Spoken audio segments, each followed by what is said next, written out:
Depuis les temps les plus reculés, les hommes cherchent le parfait accord et le trouvent difficilement.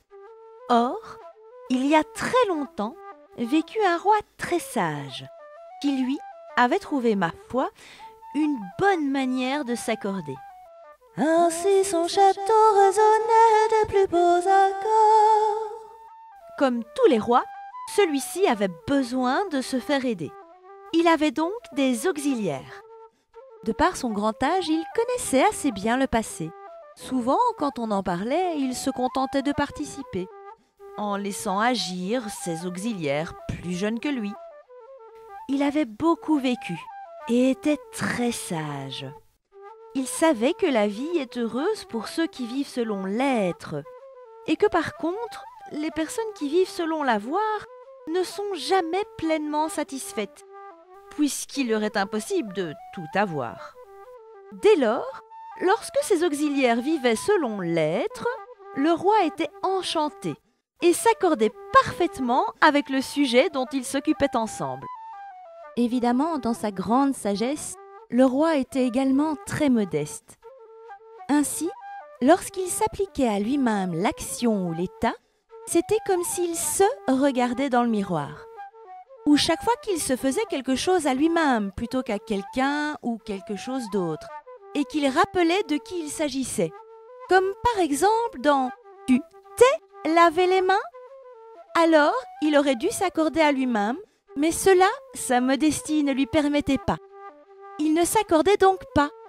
Par contre, quand ses auxiliaires vivaient selon l'avoir, bien sûr, il était moins enchanté. Mais dans sa grande sagesse, il avait développé aussi une grande tolérance. Alors, si l'auxiliaire avait la politesse de laisser passer devant lui le complément, eh bien, il l'appréciait malgré tout. Pour l'encourager, il s'accordait avec le complément. Si par contre cet auxiliaire n'avait pas cette politesse élémentaire, alors le roi voulait lui faire sentir qu'il exagérait et refusait de faire l'effort de s'accorder. Donc jamais, au grand jamais, il ne s'accordait avec un auxiliaire avoir impoli, qui ne laissait même pas passer le complément devant lui. Depuis toujours, le roi savait qu'il était destiné à une très longue vie, à condition qu'il accepte quelques transformations dans son royaume, à chaque fois que le besoin s'en ferait sentir. Il aimait donc entretenir sa forme pour rester souple, en bonne santé, et ne faisait pas toujours appel à ses auxiliaires. Par exemple, lorsqu'il était de tradition dans les temps lointains pour notre ami de juger les habitants de son royaume, il se demandait comment juger si ce n'est après un examen méticuleux des qualités et défauts de cette personne. Il faisait donc appel à tous les adjectifs afin de bien connaître toutes les caractéristiques du sujet qui allait être jugé. Mais parfois, les adjectifs avaient du mal à qualifier quelque chose ou quelqu'un.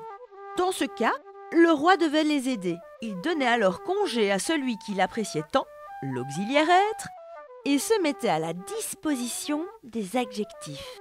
Il leur permettait de l'utiliser pour qualifier l'objet ou l'être qu'on examinait. Il se transformait pour eux. Et dans ce cas, bien sûr, il s'accordait avec le nom qu'il qualifiait. Il se déguisait en adjectif verbal, bien sûr. Il s'accordait alors avec son sujet, comme si son auxiliaire préféré travaillait avec lui. Ainsi, tu connais un pan important de la vie de ce grand roi. Et, tu as sans doute deviné, son royaume est la langue française. Et lui-même, eh bien, c'est le verbe. Si tu penses à lui, il pensera à toi à chaque fois qu'un participe passé demandera à être écrit. Souviens-toi de sa grande sagesse. Il te soufflera les réponses, car, comme tu l'as compris, bien qu'il vive depuis fort longtemps, il est toujours parmi nous, et il n'est pas près de nous quitter.